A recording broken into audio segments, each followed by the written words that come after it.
là aussi, ce graphique parle énormément. De nouveau, une divergence baissière classique, comme sur la plupart des indices, à l'échelle de l'hebdomadaire.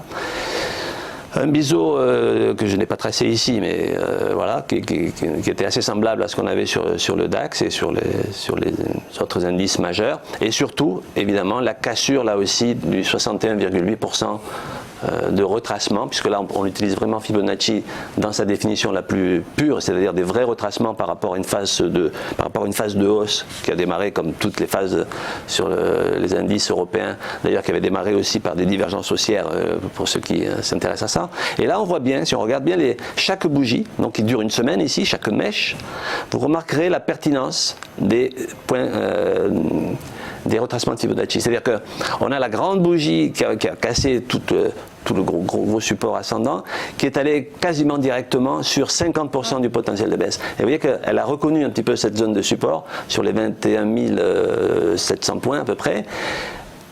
La bougie suivante, donc celle de la semaine dernière, est allée taper sur les 61,8 ici, les 20 800 points, qui était notre équivalent sur le CAC de nos 5150 points. Voilà, c'est à peu près la même chose. Et vous voyez qu'il y a une petite réaction, un petit coup de frein. Et puis là, maintenant, la dernière bougie en cours, qui est la grande, hein, et qui s'approche évidemment, elle, d'encore plus près que sur le CAC ou le DAX, des 100% de potentiel de baisse, c'est-à-dire les 17 900 et quelques. Voilà.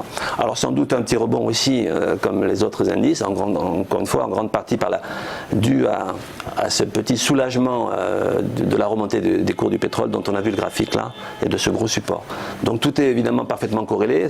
Bon, le point commun à tout ça, c'est l'angoisse, c'est le stress, c'est la panique, et les humains que nous sommes, on réagit tous de la même façon au même moment, et c'est ce qui entraîne ces excès légitimes, parce que nous sommes des humains et pas des robots.